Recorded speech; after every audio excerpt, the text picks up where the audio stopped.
Assalamualaikum warahmatullahi wabarakatuh. Hai guys, selamat datang kembali di channelku Iin Ainas. Apa kabar kalian semua? Semoga semua selalu dalam keadaan sehat ya. Hari ini aku mau cerita tentang sejenis hantu luar negeri, yang mana hantu itu kalau kita sering lihat di film-film atau di cerita-cerita digambarkan sebagai sesosok makhluk bertaring, berwajah pucat, kadang-kadang ganteng juga, dan yang pasti suka menghisap darah.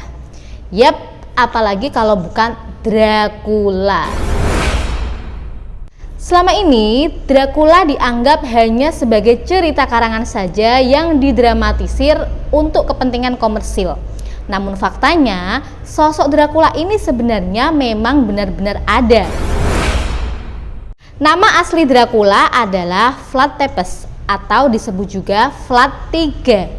Dia lahir sekitar bulan Desember tahun 1431 Masehi di Benteng Sighiswara, Transilvania, Rumania. Ayahnya bernama Basarab atau disebut juga Vlad II, seorang pemimpin daerah Wallachia yang terkenal dengan sebutan Vlad Dracul karena keanggotaannya dalam Ordo Naga. Dalam bahasa Rumania, Dracul berarti naga, sedangkan akhiran ulea artinya anak dari. Nah, dari gabungan kedua kata itu, Vlad III atau si Dracula ini dipanggil dengan nama Vlad Draculea yang artinya berarti anak dari sang naga. Kisah-kisah Dracula yang beredar selama ini telah banyak dipelintir keluar jauh dari fakta sebenarnya. Salah satunya ada dalam film Hollywood berjudul Dracula Untold. Di film tersebut, sosok Mehmed II atau Muhammad Al-Fatih dari Kesultanan Ottoman atau Turki Utsmani yang merupakan musuh dari Vlad III atau musuh dari si Dracula ini digambarkan sebagai seseorang yang sangat bengis. Padahal menurut fakta sejarah, justru si Dracula lah yang kejamnya luar biasa. Dan berikut ini akan aku ceritakan tentang kisah pertempuran keduanya, yaitu antara Muhammad Al-Fatih dari Turki Utsmani atau Kesultanan Ottoman dan si Dracula, yang akan membuka mata dunia tentang sosok Dracula yang sebenarnya. Penaklukan Konstantinopel adalah prestasi besar umat Islam di masa lampau. Sudah berabad-abad sejak pertama kali perang merebut kota penting ini, yaitu sejak zaman Khalifah Muawiyah di tahun 44 Hijriah. Barulah pada masa Muhammad Al-Fatih ini, kota ini berhasil dikuasai sepenuhnya, yaitu pada tahun 824 Hijriah atau sekitar tahun 1400-an Masehi. Penaklukan Konstantinopel oleh umat Islam ini pun berimbas luas hingga menyentuh dataran Eropa, termasuk wilayah Wallachia yang ada di Rumania. Menurut sejarah, Wallachia tidak pernah diserang, namun antara kedua pemimpin yaitu Vlad II alias bapaknya si Dracula tadi dan Sultan Al-Fatih sepakat untuk membuat sebuah perjanjian. Intinya, tempat itu atau Wallachia itu masuk dalam kekuasaan Islam dan Wallachia harus memberikan jizyah atau semacam pajak. Selain soal pajak, Sultan Al-Fatih membuat sebuah kesepakatan cerdas agar daerah Wallachia ini tidak mudah lepas atau memberontak. Caranya, Sultan meminta anak Vlad II untuk dikirim ke Konstantinopel untuk belajar Islam. Kedua anak Vlad II inilah yaitu Vlad III atau si Dracula dan adiknya Dracula yang bernama Radu Celfrumos. Kedua pemuda ini pun dikirim ke Konstantinopel untuk belajar tentang Islam, belajar strategi perang, sampai akhirnya mereka berdua bisa jadi orang yang hebat. Radu atau adiknya si Dracula ini bahkan akhirnya menjadi seorang muslim yang kemudian diangkat sebagai panglima perang. Sedangkan si Dracula masih tetap pada agama aslinya. Bahkan diam-diam dia makin membenci Islam dan Kesultanan Turki seperti apa yang telah didoktrinkan ayahnya sejak kecil. Si Dracula memiliki sebuah cita-cita kalau suatu ketika ia akan menjadi pemimpin tertinggi di Wallachia dan ganti menyerang Islam. Siapa yang menyangka jika cita-citanya ini menunjukkan titik terang? Diceritakan jika bapaknya si Dracula ini yang tadi udah disinggung di depan, kalau bapaknya Dracula ini masih memimpin daerah Wallachia ya. Nah, bapaknya ini diserang dan dikudeta oleh Hungaria sampai akhirnya meninggallah itu si Vlad II atau bapaknya si Dracula ini. Setelah bapaknya Dracula ini meninggal, Wallachia tidak punya pemimpin kan. Nah, untuk mengisi kekosongan pemimpin ini, maka dikirimlah si Dracula untuk menggantikan posisi bapaknya. Sebelum Dracula diangkat jadi pemimpin Wallachia, pasukan Turki Utsmani terlebih dahulu berperang dengan pihak pengkudeta yaitu Hungaria. Hingga pada akhirnya musuh berhasil ditumpas. Wallachia kembali dalam kekuasaan Islam dan Dracula pun menjabat menggantikan ayahnya.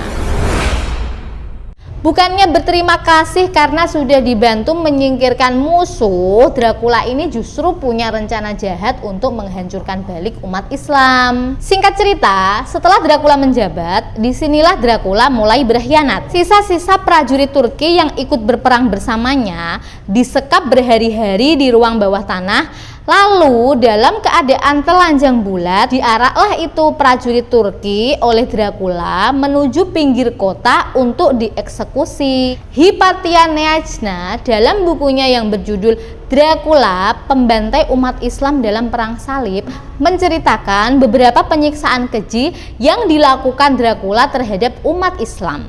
300.000 umat Islam menjadi korban yang dibantainya dengan sangat kejam dan tidak manusiawi. Ada yang dibakar hidup-hidup, dipaku kepalanya, dan yang paling kejam adalah disula, yaitu ditusuk duburnya dengan kayu sebesar lengan tangan orang dewasa yang ujungnya ditajamkan. Kayu sula tersebut menembus hingga ke perut, kerongkongan, dan menembus kepala melalui mulut. Lebih sadisnya lagi, tidak hanya orang dewasa yang menjadi objek kekejaman penyulaan, bahkan bayi-bayi pun menjadi korban penyiksaan mereka. Tubuh-tubuh korban itu meregang di kayu sula untuk menjemput ajalnya. Dracula mulai terang-terangan membunuh utusan yang dikirim oleh Sultan Muhammad Al-Fatih. Ia memaku kepala sang utusan gara-gara tak mau melepas sorbannya. Akhirnya, berita-berita tentang kekejaman yang dilakukan oleh Dracula ini diketahui Sultan dan membuat Sultan khawatir. Pada tahun 1462, Muhammad Al-Fatih memerintahkan Panglima Perang Hamzah Bey membawa 1.000 pasukan untuk menangkap Dracula. Dan nasib ribuan pasukan ini pun berakhir tragis juga. Dracula menggunakan kemampuannya yang dia pelajari di Konstantinopel, termasuk memahami taktik dan strategi berperang umat Islam, sehingga dia dengan mudah dapat mengalahkan dan membantai ribuan pasukan muslim itu. Dracula menyula, atau yang udah aku jelasin di depan tadi, dia menusuk dengan kayu dari anus hingga tembus ke kerongkongan 1.000 pasukan ini, sehingga jadilah hutan mayat manusia. Hamzah Bey, komandan pasukan ini, ditempatkan di tengah hutan mayat dan digantung di kayu paling tinggi sebagai simbol penghinaan. Gara-gara kekejaman inilah Dracula mendapatkan sebutan The Impaler atau sang penyula. Bahkan Dracula ini juga tidak segan meminum darah dari korbannya, atau pernah juga dia mencelupkan roti yang akan dimakannya ke dalam darah korbannya. Sultan Al-Fatih yang masih syok dengan kematian 1.000 pasukannya merencanakan penyerangan balasan untuk menumpas Dracula. Akhirnya dikirimlah Radu yang merupakan adik kandung dari si Dracula ini. Peperangan yang terjadi pun sangat tidak mudah. Namun setidaknya Radu sangat memahami daerah kelahirannya tersebut. Sebelum pasukan Radu ini datang untuk menyerang Dracula, sebenarnya Dracula telah mengendus rencana ini. Maka untuk menyambut kedatangan pasukan Turki Utsmani ini, Dracula memerintahkan pasukannya untuk memburu orang-orang Turki yang tersisa di Wallachia. Kemudian di kanan dan kiri jalan yang membentang sepanjang 10 km, Dracula memajang mayat-mayat umat Islam yang ditawannya dalam keadaan telah disula, seperti tiang listrik yang berjajar-jajar, tapi tiang listrik itu berupa kayu, ada manusianya yang ditusuk seperti sate. Namun pemandangan mengerikan itu tak menggoyahkan semangat pasukan umat Islam. Para pasukan yang dipimpin oleh Radu akhirnya berhasil mengepung benteng Catate Punari, tempat persembunyian Dracula. Karena merasa terdesak, istri Dracula memilih bunuh diri dengan terjun dari salah satu menara benteng. Adapun Dracula, dia melarikan diri ke Hungaria melalui lorong rahasia dan meminta perlindungan pada Hungaria yang sebelumnya telah melakukan kudeta dan membunuh ayahnya. Jadi dia minta perlindungan nih pada orang yang udah bunuh ayahnya. Namun pada akhirnya Dracula mati terbunuh dalam pertempuran melawan pasukan Turki pimpinan Sultan Muhammad Al-Fatih. Peristiwa itu terjadi pada bulan Desember tahun 1476 di tepi danau Snagov.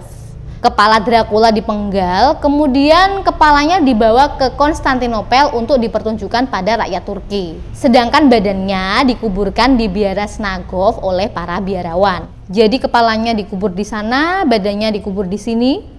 Nah, demikianlah sejarah asli dari Dracula yang populer itu. Walaupun sudah lama mati, namun warisan Dracula tetap kekal bagi dunia. Kekejaman tiada banding yang dia contohkan dan kebiadaban tanpa batas tetap lekat dalam sejarah. Sampai saat ini, Rumania mengakuinya sebagai pahlawan negara dalam Perang Salib dan patung-patungnya bertebaran di Rumania. Sebaliknya, bagi umat Islam, Dracula adalah simbol kekejaman, musuh kemanusiaan, dan pembunuh ratusan ribu umat Islam. Namun saat ini, konsep Dracula dibuat dan dibungkus dengan sangat bagus, serta melenceng jauh dari faktanya, terutama melalui deretan-deretan film yang memelintir kebenaran dan membuat dunia terkecoh akan sosok Dracula yang sebenarnya. Oke guys, itu tadi tentang The Real Dracula. Semoga kisah ini bisa membuka wawasan kita mengenai sosok sang Dracula. Aku ucapkan terima kasih buat kalian yang udah nonton video ini. Sampai jumpa di video berikutnya. Bye bye. Wassalamualaikum warahmatullahi wabarakatuh.